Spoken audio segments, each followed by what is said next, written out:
Huh? What are you doing in my swamp? Hello everybody, this is Ogreboy, and I'm going to be doing my review for the 1946 movie She-Wolf of London. So, in this movie, a young woman named Phyllis is convinced that she is a werewolf responsible for a grisly series of unsolved murders that have terrified the citizens of London and baffled Scotland Yard. This is a really decent movie. I actually really enjoyed this one. And it has a good twist to it at the end of it. That's why I didn't talk too much about the plot, because I don't want to run it for people who haven't seen it. In case you're into these type of movies and you want to see a good movie with a pretty good little twist. Although, I probably would have seen the twist coming if I didn't already know what was going to happen. I accidentally kind of found out what was going to happen when I was looking this movie up on Letterboxd just to see how the reviews were, and someone had posted spoilers in one of the reviews and everything, and so I know when I read reviews and stuff, there's chances of that on Letterboxd, but I didn't think that this movie was going to have that good of a twist, or I wouldn't have looked it up. But I think it was pretty well executed, although they could have done better with it. But it's a pretty decent movie. June Lockhart plays Phyllis, and she does a really good job in this movie. I think she gave a really good performance in here as Phyllis, and all of the supporting cast are pretty good in here too. Sarah Hayden plays her stepmother Martha, and she's pretty good, and her stepsister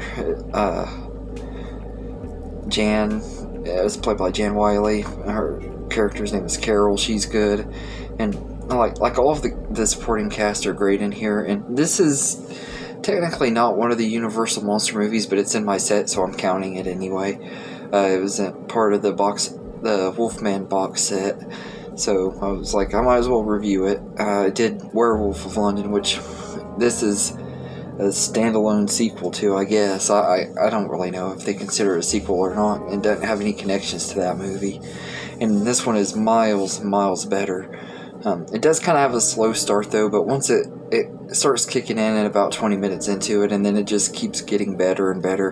And it kind of has the mystery feel to it and everything. Like, you don't know whether this girl is actually going insane or if she actually is a werewolf, which I like that about this movie. It kind of has a mystery to it and everything. And there's one part in here that kind of surprised me, where this guy gets attacked and stuff, and you see him running towards going to the police and stuff right as he's about to die and stuff, and he has blood gushing out of his neck and stuff. It's not like the most graphic that I've ever seen, but for being a movie that came out in the 40s, I was really surprised at how they were able to get away with that, and that they were able to actually have that in there, because like the movie Psycho, it was really controversial for a lot of the stuff they put in that movie, so I was really surprised they were able to get away with it in this one, but somehow they were able to, and I thought it was pretty cool, and everything. And like I said, that twist was a really good twist. I just wish that it would have lasted longer. This movie is only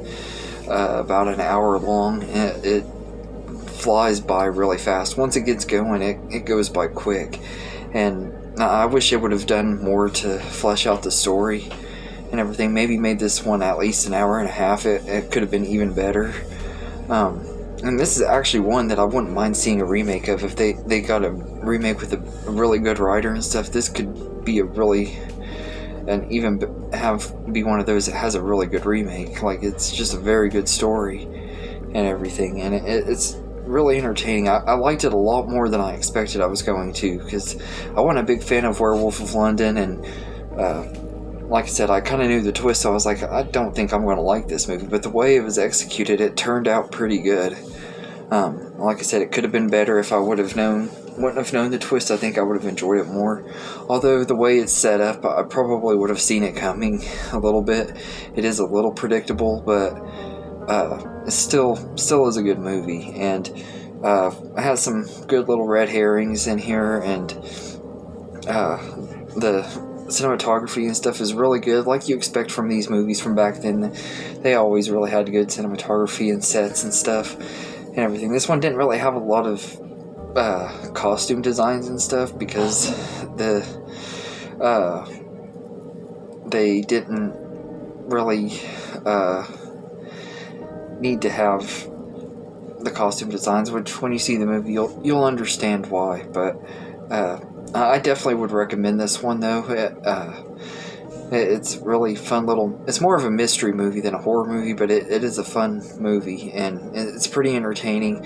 It also is kind of unintentionally humorous at times because it's like really over dramatic at times, and some of the dialogue in here kind of made me laugh and stuff.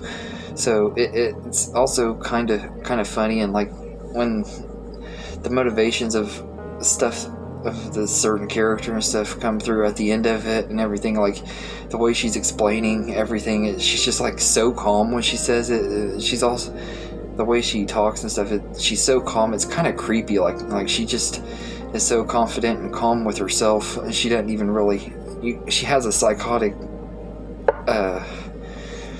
feel to her and everything. There's something just really psychotic in the way she delivers the dialogue in there, like her character and stuff. It's really entertaining and very good. It just could have been a little bit better, but for the most part I gotta say I really enjoyed this one. It's one of the ones that surprised me and everything, which is kind of refreshing because a lot of the movies that I've watched over the last couple weeks with the Universal monsters have been hit or miss. So this one was definitely one of the ones that was a hit. It was pretty good. So I'd say I'd give it 8 out of 10. I really liked it quite a bit. It could have been a lot better. 8 is a little high, but I really did enjoy it and everything. And like I said, it's pretty short though. I do wish it would have been a little bit longer. That's my biggest complaint with it. But anyway, let me know in the comments what you think of She-Wolf of London. And I hope you enjoyed this video, and have a good day, everybody.